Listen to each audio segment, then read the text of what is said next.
Le ministère sud-africain des Relations internationales a organisé une conférence de presse sur la présidence des BRICS jeudi à Johannesburg suite à l'annonce de l'absence du président russe Vladimir Poutine au sommet du mois d'août.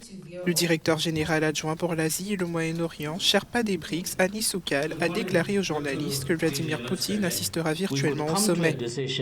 Nous pourrions arriver à la conclusion que oui, le président Poutine comprend le dilemme auquel l'Afrique du Sud est confrontée, mais qu'il ne veut pas compromettre le sommet.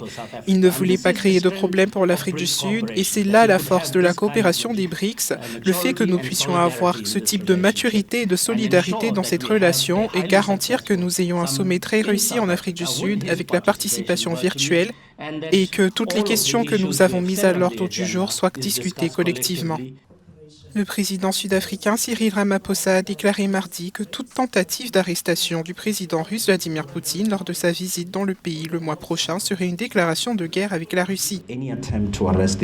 Toute tentative d'arrestation du président est une déclaration de guerre, c'est un fait avéré.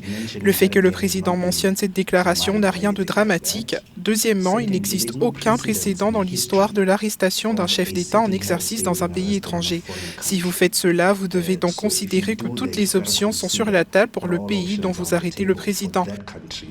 Si vous reliez les deux, la déclaration de Moscou et le précédent dont je parle, notre président, en disant cela dans sa déclaration, sous serment, fait preuve de pragmatisme, à mon avis.